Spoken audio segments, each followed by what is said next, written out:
Природа одарила территорию Таджикистана удивительным разнообразием природных ландшафтов от пустынь и полупустынь до снежных вершин высочайших гор. Соответственно, ландшафтом Таджикистан отличается и биоразнообразием.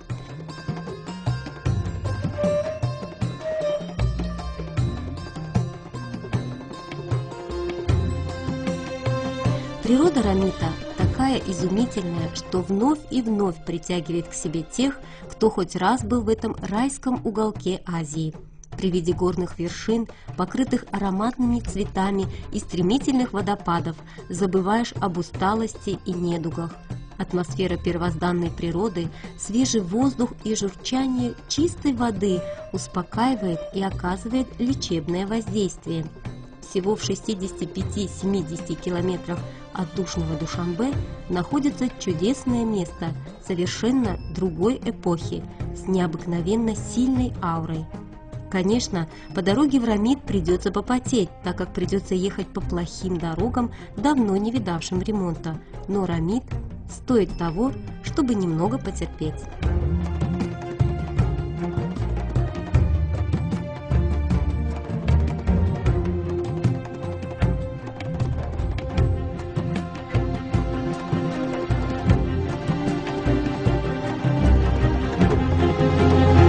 Резерват биосфера Рамит расположен в довольно живописном месте – Рамитском ущелье. Это горно-ландшафтный резерват является охраняемой природной зоной Республики Таджикистан. Заповедник был создан по постановлению правительства Республики Таджикистан в 1959 году. Главной целью создания резервата являлось сохранение имеющихся природных объектов, ограничение антропогенного влияния и проведение мероприятий, направленных на восстановление нарушенных отрицательным воздействием природных объектов. Общая площадь резервата составляет 16 100 гектаров. Биосфера Рамит – горно-ландшафтный резерват. Рамит может похвастаться богатым разнообразием представителей растительного и животного мира. Цель организации резервата заключается в изучении и сохранении представителей фауны и флоры, занесенных в Красную книгу, в частности, тяньшанского бурого медведя, снежного барса, выдры, дикобраза, беркута, а также многих видов растений.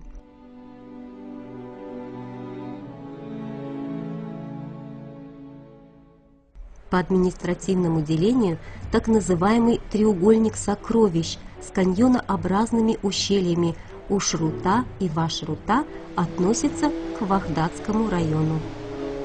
Биосфера Рамит имеет широтное направление и является самым высоким горным барьером. Территория резервата в основном расположена в области средних гор. В пределах высокогорий находится его северная часть, наивысшая отметка его составляет 3195 метров над уровнем моря. Пик Попок, а низкогорье, южная часть резервата, находится на 1167 метрах над уровнем моря.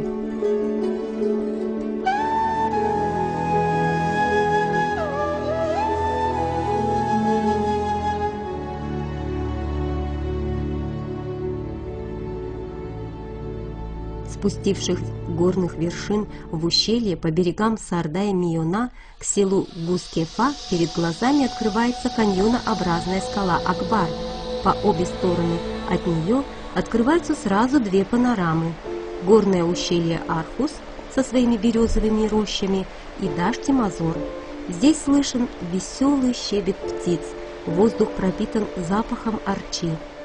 Контраст с недавней ледниковой зоной создают отличное настроение и надолго остаются в памяти. Ниже с правой стороны, как молочная струя, падает вода из водопада Кайсар. Здесь перед вами встает прекрасный белоснежный пейзаж. За сутки сюда солнечные лучи попадают лишь на пару часов. Всегда дует прохладный, освежающий ветерок. Здесь можно поставить палаточную стоянку.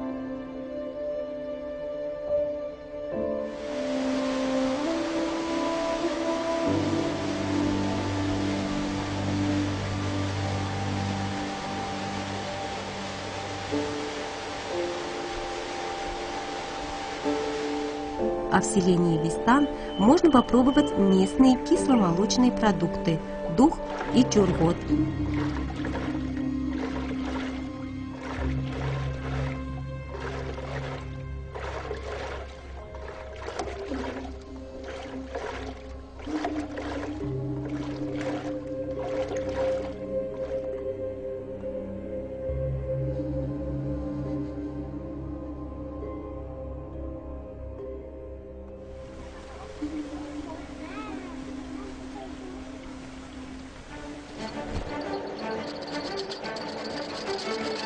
А также ознакомиться с традиционными народными промыслами, изготовлением деревянной посуды, бытовой утвари и простейших орудий труда.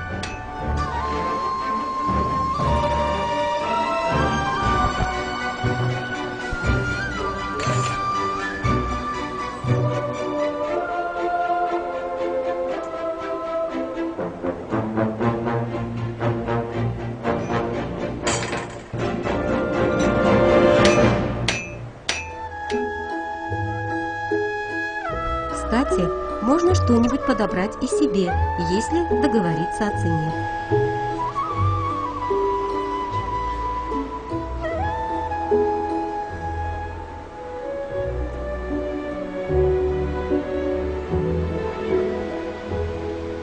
Здесь находится и одна из достопримечательностей – старая мечеть, построенная в XVIII-XIX веке.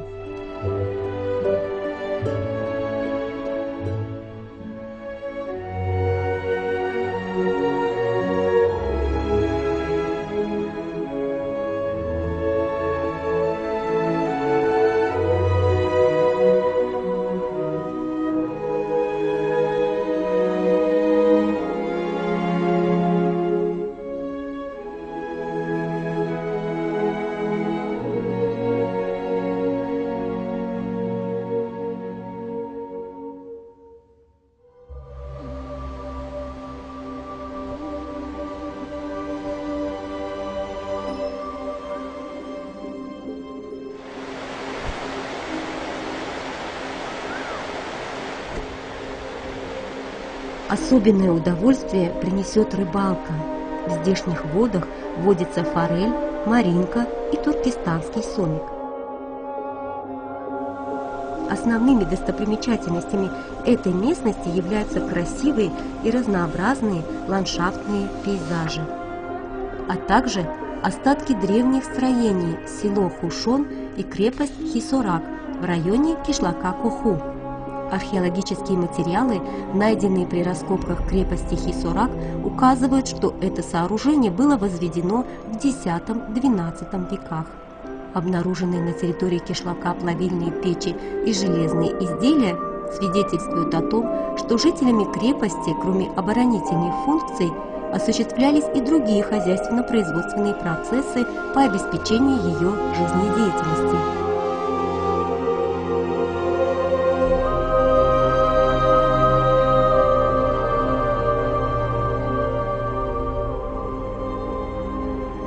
Из древней крепости Калай-Хисорак открывается очень красивый вид на каньон.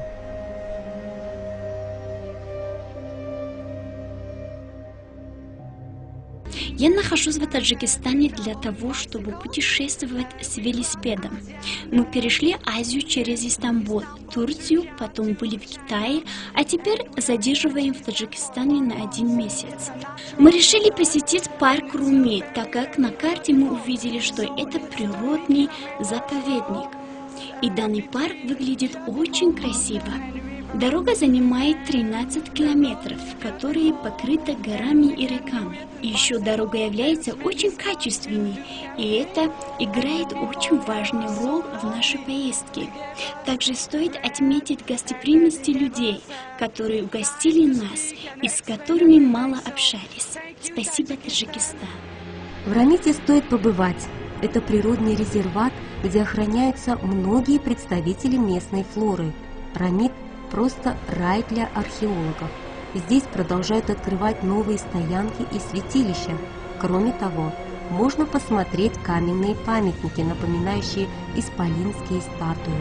Жених и невеста, Худжайгор, пещера Хаджи, Челдухтарон, 49 и другие.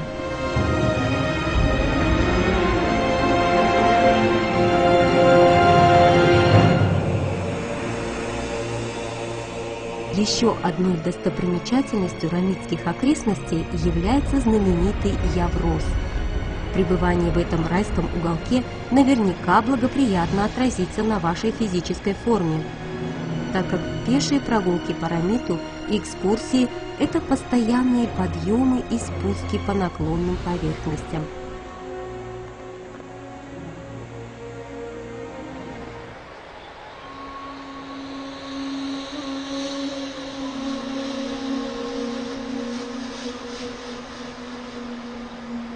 По ходу экскурсии можно насладиться вкусным натуральным горным медом, целебные свойства которого известны с давних времен.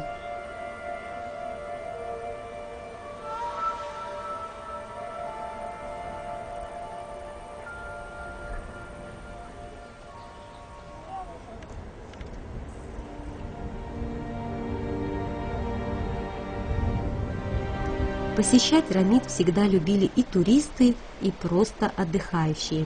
В 70-х годах прошлого столетия Рамит посещал французский президент Жискар д'Эстен. Он 3 суток наслаждался местными красотами и наблюдал за тяньшаньским бурым медведем.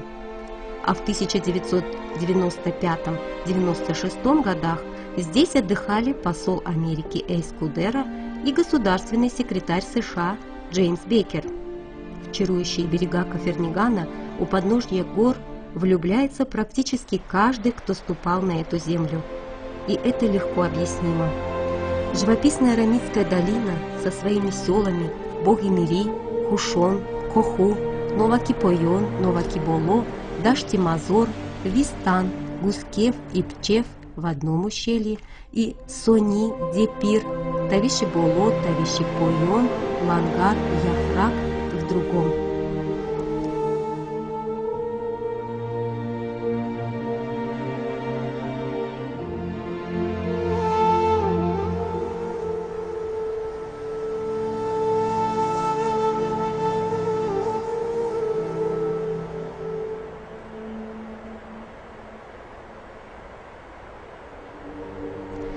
Дом каждого из жителей этих сел всегда открыт для туристов.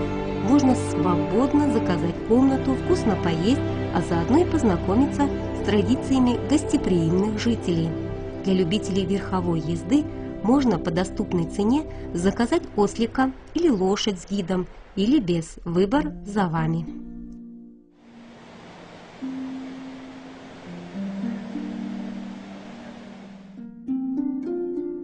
В селении в Лангаре можно сфотографироваться около старого чинара, которому более 2000 лет. Рамит со всех сторон окружен горами, а значит, здесь хорошо сохранились древние обычаи и культура. А надежная защищенность от холодных северных ветров делает этот край удивительным местом для отдыха и туризма.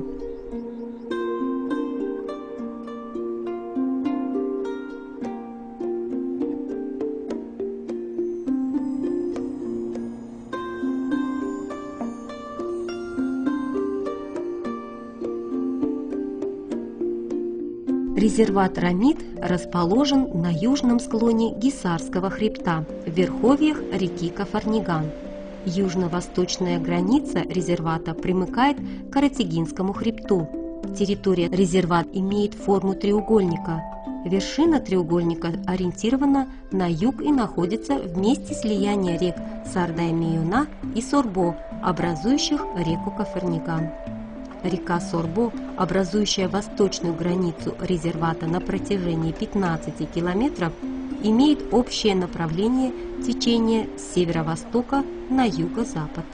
Река Сардай-Миюна, образующая западную границу на протяжении 19 километров, имеет направление течения с севера на юг. Обе реки берут свое начало высоко в горах, на склонах Гисарского хребта. Питание обеих рек смешанное, ледниковое и снеговое. Долины рек глубоко врезаны в коренные породы и характеризуются большим падением русел. Отличное место для любителей покататься на байдарках.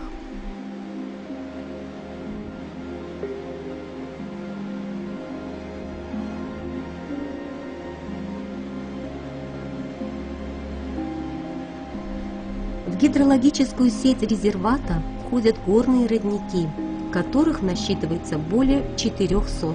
Из них 54 постоянно действующие. Родники в основном расположены в русле саев и низменностях. Благодаря родникам некоторые саи, в основном мелкие, являются периодически действующими. В период сухого времени родники служат местом водопоя для многих видов животных. Среднегодовая температура в Рамите выше, чем в знаменитых на весь мир Альпах. Весна наступает здесь раньше, чем на всем остальном пространстве долины Гисарского хребта.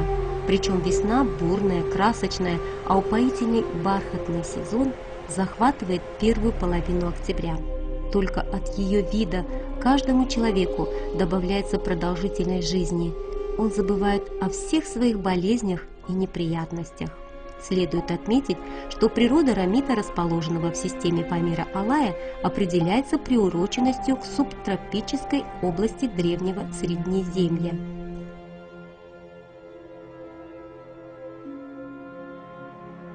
Самые высокие температуры воздуха отмечаются в июле и августе – плюс 37, плюс 38 градусов Цельсия, а самые низкие в декабре и январе – минус 28-30 градусов мороза.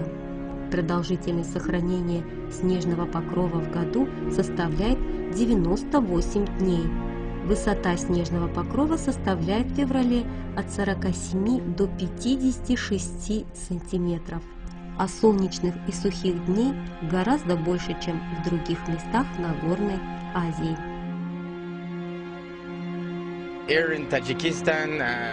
Таджикистан очень развитое государство, особенно такие города, как Ани, Душанбе. В данный момент я нахожусь в Ромите. Это очень хорошее место и очень прекрасный поселок. Здесь можно встретить приветливых людей, также замечательную реку. Благодаря этому месту можно расслабиться и получить удовольствие от природы, гор, а также цветов и деревьев. Можно безмятежно сидеть и любоваться этой картиной. Для резервата, как и для всех гор, типичны местные ветры, горно-долинная циркуляция, меняющая направление от дня к ночи. Эти ветры непостоянны, порывисты, и скорость их меняется в больших пределах. К вечеру дневной ветер, идущий вверх, стихает и начинается ночной, дующий вниз по долине. Мир растений – величайшее чудо природы, наше богатство и царство красоты. Флора Рамита отличается богатством и разнообразием. Туристов и любителей нетронутой человечеством природы ждет сюрприз. Здесь можно насладиться вкуснейшими, экологически чистыми и даже целебными ягодами и фруктами, такими как алча, барбарис, тутовники, облепиха, боярышник и другие. Ранетка и грецкий орех здесь растет чуть ли не на каждом шагу. Первые масштабные географические, зоологические и ботанические исследования под руководством Федченко относятся к 1869-1871 годам. Ботанические работы в основном проводила Ольга Александровна Федченко. Ею был собран богатый гербарный материал по южным отрогам Гисарского хребта. Мягкий климат обусловливает произрастание различных видов субтропической растительности. Наиболее распространенным является арча и кипарис. Встречаются акация, олеандр, магнолия и другие экзотические растения. Издали кажется, что гора поросла кустарником. На самом же деле это настоящий густой и тенистый лес. В нем есть широкие зеленые поляны и тут же рядом каменные обрывы и скалы. Вдоль ручьев образуются густые заросли травы высотой в 2–2,5 метра. Склоны боковых сваев заняты наиболее широко распространенными в резервате формациями литофильных кустарников, образуя где-то густые труднопроходимые заросли некоторых видов кизильника и боярышника.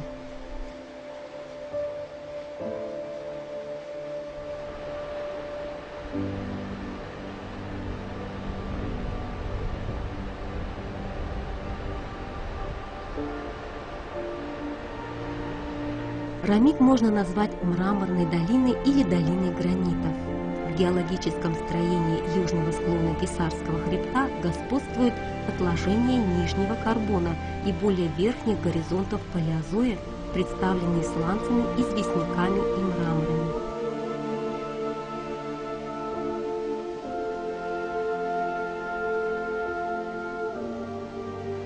Фауна резервата Рамит относится к Восточно-Бухарскому зоогеографическому участку с частичным проникновением в него элементов фауны западного Тянь-Шаня. Кроме барсука, рыси, лисицы, волка, сурка и грызунов, в Рамите еще можно увидеть снежного барса, сибирского козерога, кабанов.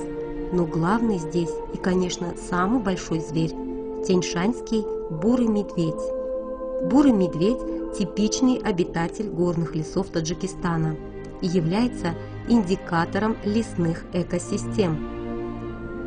Бурый медведь встречается в горах Рамита, Бадахшана и центрального Таджикистана.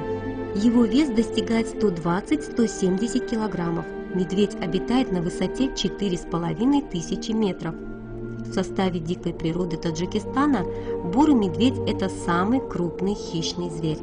Его излюбленные места обитания – арчевые леса, заросли грецкого ореха, тополя, алчи и дикого винограда. Медведи питаются корнями растений, фруктами и ягодами, а также насекомыми и охотятся на мелких грызунов и птиц. Летом и осенью медведи, в зависимости от урожая, совершают сезонную миграцию, а на зиму залегают в спячку в труднодоступных местах горного леса. Спаривание происходит в июне, беременность длится около 7 месяцев, а уже в декабре или январе у медведицы рождаются 2–3 медвежонка.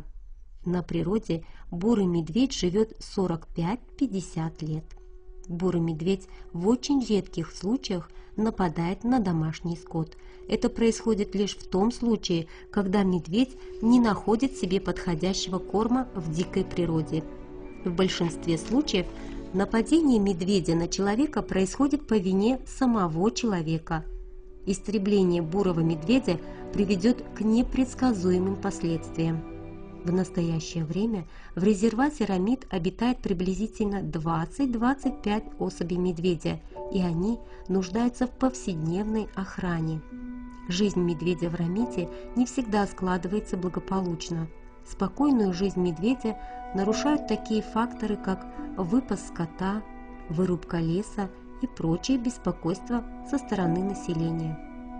Бурый медведь считается символом и гордостью горных лесов Таджикистана.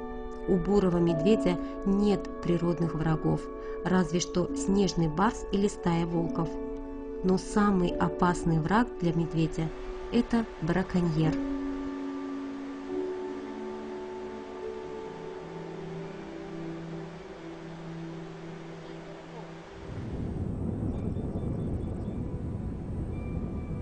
В Красную книгу включено 18 видов местных млекопитающих животных и 9 пресмыкающихся. Наиболее редкими видами из них являются слепозмейка, среднеазиатская кобра и гюрза.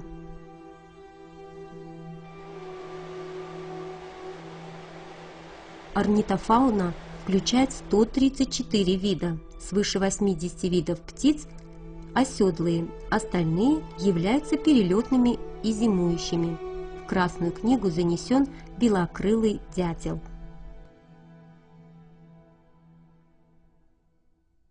Человек является частью природы.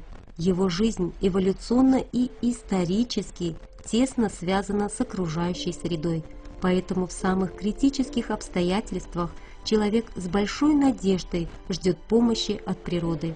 Поэтому каждый из нас обязан, вне зависимости от положения и должности, которую он занимает в обществе, как эти бабочки и пчелы, любить окружающую среду. Как этот жук, который аккуратненько ставит свои лапки на землю, чтобы окружающий мир не пострадал от наших необдуманных действий. Ведь общество, в котором мы живем, есть неотъемлемая часть дикой природы. Если по нашей вине потеряется природный баланс, то следом за дикой природой умрет и само человечество.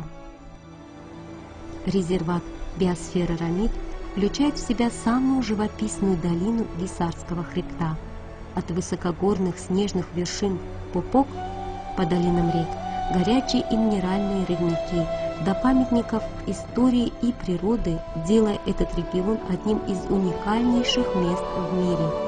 Рамид с его чистейшей природной родниковой водой, свежим воздухом, красивейшими ландшафтами и пейзажем манит к себе любого, кто хоть раз побывал в этом райском уголке Азии. Ласково просимо, Рамид.